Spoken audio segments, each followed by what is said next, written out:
Hi Blender fans, and welcome once again to my channel. In this tutorial we're going to find the easiest way you can actually make a spring that is fully editable. So first of all, let's go into edit mode. So in edit mode we're going to A to select all, and you've got face select and line select, and we've got vertex select. We're going to actually select vertex select and right click. As you can see, we've got this menu that appears up, and what we're going to do is merge vertices at center. And then go back out of edit mode, pressing the tab key.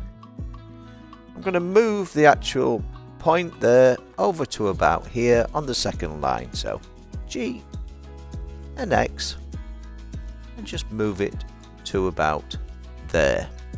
Now we've got this up here which is object, and what we're going to do is set the origin now to the 3D cursor. Now the 3D cursor is this dotted line in the center, so that's what we need to do.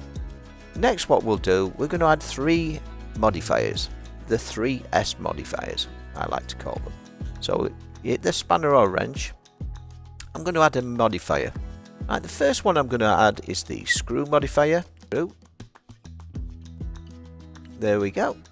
Alright, in the screw modifier we can actually change the resolution of our circle. As you can see, we can make it triangular.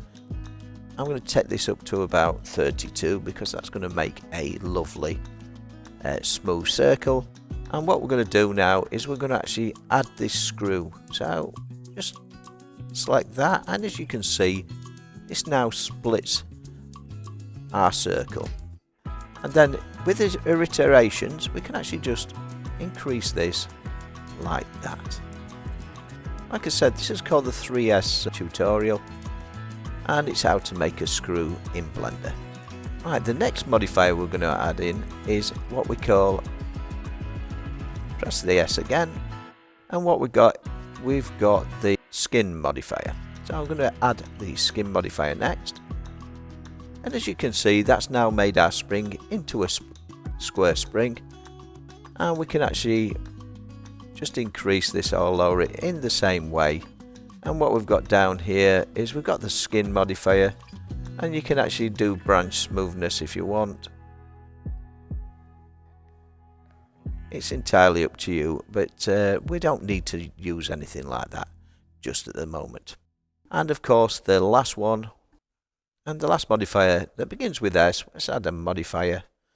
And we're going to actually search for this with S again, and we're going to add a subdivision modifier. Now, the subdivision modifier determines how smooth your spring is going to be. So if we actually increase this, you'll see the resolution goes up. Now as you can see, the actual resolution goes up the more vertices it has. So it might be that you only want to take this up a couple. And then what we've got up here is we've got a smooth shader button. So we just hit the smooth shader button, and that turns our spring smooth. But now you've got this actual spring. Like I said, this is fully editable because we can actually change a lot of things. So on the screw, we can actually make it longer by adding iterations, and of course we can make the actual it as long or as tight a spring as we want. So that's in full control on that. So I'm just going to take this up again. In fact, I'm just going to increase that slightly. I want a slightly bigger spring.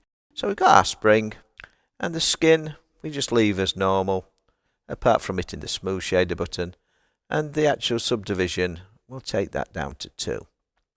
And on the screw here, say you wanted a triangular screw, we can actually make it a triangular screw by reducing this number. As you can see, as it falls, our spring begins to take shape.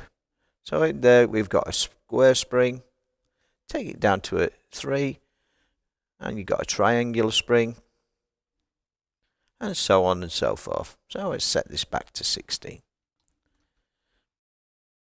And of course, the last thing we need to do is just add ourselves a colour to this. And I've got one already created, and I'm just going to actually go to material and just take it into our viewport, and as you can see, I've now made myself a black spring.